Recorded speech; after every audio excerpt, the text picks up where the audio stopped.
Hello ladies and gents, do you want to know about Scream 5? Or Scream 2022? They're just calling it Scream.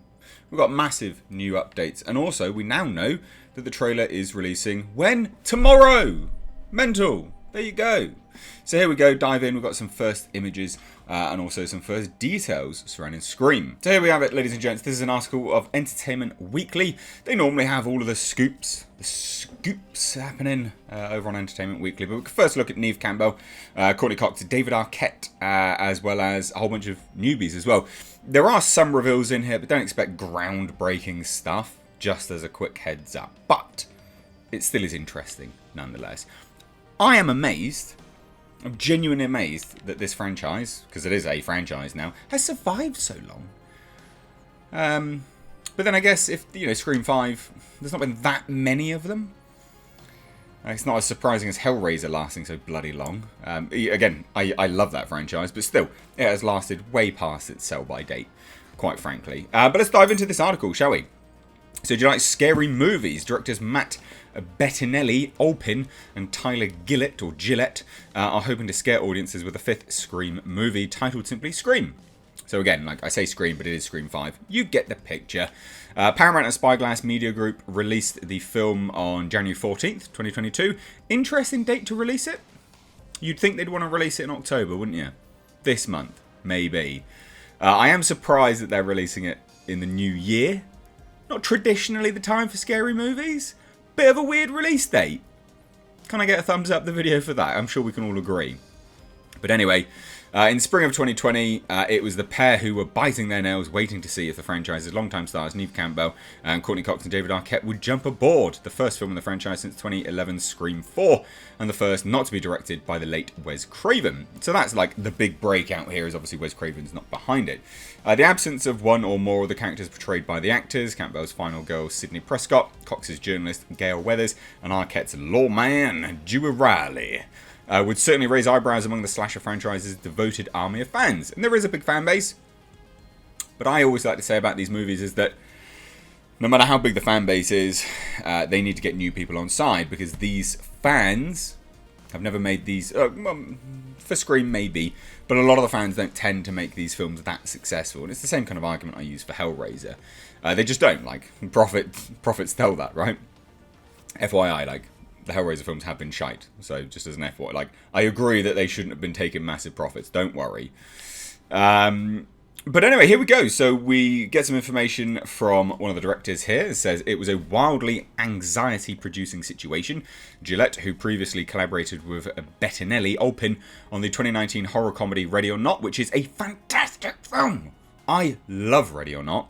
You want to watch a great film? Watch Ready or Not. You want to see whether these people can do, I guess, sort of slasher horror? A little bit of comedy thrown in? Ooh, watch Ready or Not. Ready or Not is absolutely superb. It really, really is. It's with Samara Weaving. It is fantastic. Such a good film.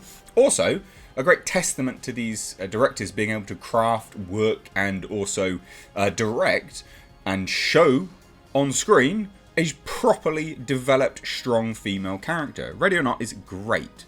Really, really great. Testament to their skill. And I do mean that. So anyway, he obviously told EW this and continued further and says, they were not disposable roles. They were very, very important and the heartbeat of what was great about the script. We couldn't imagine the movie without any of them. So basically it was like, we must have those actors back, which is nice, good for fans. I can get behind that. And says, so not having that perfectly locked in right off the bat was definitely scary. Fortunately for the director's stress levels, the three actors did eventually sign on the dotted line, encouraged by both the movie script written by James Vanderbilt and Guy Busick, and by the filmmaker's own love for Craven's work. I genuinely was in two minds, says Campbell. The idea of making these films without Wes Craven seemed challenging to me. I love the man very much, but Matt and Tyler wrote me a letter speaking of their appreciation and great respect for Wes Craven, and speaking of the fact that the very reason they are directors today was because of these movies, and because of Wes, and that meant a great deal to me. Nice, good, respectful.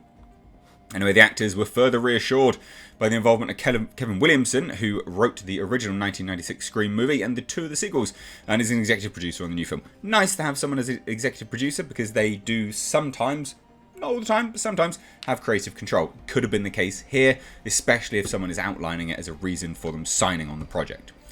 Anyway, so Arquette chimed in here and says, knowing that Kevin Williamson was an executive producer on it set me at ease. He really knows the tone. I mean, he set the whole world up. So again, it would seem that he has creative control at the very least in some capacity. So that's reassuring. And here we go. Here's our first look at the Ghostface Killer. I mean, what are you expecting? It's Ghostface Killer. And of course, you know, we've got Neve Campbell, Sidney Prescott and Courtney Cox as Gale Weathers here. What are you expecting? The actors look the same. I mean, I don't know what to tell you.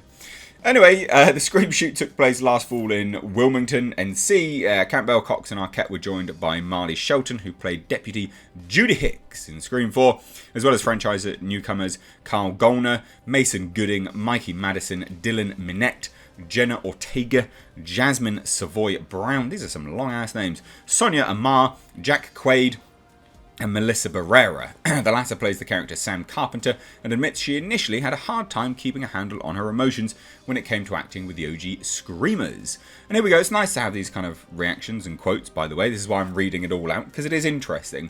I was a huge horror fan when I was younger, says Barrera. I was obsessed with horror movies. I'm such a huge fan of Neve and Courtney. I was trying to be professional and I'd feel like I was dreaming. Neve Campbell is this whole franchise, and I was just very humbled to be coming in and getting to share the screen time with her. Very nice. You get a thumbs up from moi. Anyway, the directors were taken aback by their experience of working on the film. So we get, you know, showing up on set, seeing Neve, David and Courtney for the first time, seeing Ghostface for the first time. It was surreal. It says one of the directors, Bettinelli Olpin. It felt like we were having this weird out-of-body fan experience, but we were also doing our adult job at the same time. Lovely. Nice to see. It's good when people pay respects, isn't it? Isn't it? Yes, it is. But anyway, they start rabbiting on about COVID here. We're not going to bang on about that. It's not really that much point. And then we also, interestingly enough, so a lot of people have been, you know, under lock and key with their comments here. But then we do get an interesting comment here from Mr. Arquette. So at present, the cast members remain very hush-hush about what happens in the film, although Arquette does let one thing slip about his much injured character. Dewey's had a rough life of it, and in the fourth Scream, they wanted me to get rid of his limp, he says, but he's got the limp back. I can give you that much. So he's limping again. So, I don't know why, but there you go. He's got the limp back. And then we have Jenna Ortega with a knife. Hopefully she's just going to, you know, get slashed up. This tends to be the thing here, doesn't it? We need some cannon fodder. Melissa Barrera. There we go. And we've got here Marley Shelton, who plays a sheriff, so interesting. Jack Quaid. And we've got Jasmine Savoy Brown. And then we have Dylan Minette. Well, that was in Scream. Oh, no, yeah, no, that is in Scream 2022. Sorry. I thought it just said Scream. Because you're confusing me with the Screams. Anyway, there we go. All the cast, all looking fine. There's not really that much to say. Like, if you're looking at it from a technical level, it looks like a fine film. You know, it doesn't look especially fantastically shot or anything like that. It doesn't look like there's great lenses. There's nothing which screams to you on a technical level, this is fantastic. But it doesn't need to. The point is, these are just stills. It doesn't need to say that just yet. Also, we've got a little cameo from Jasper, because he just apparently just wants to be in the video. You alright, mate?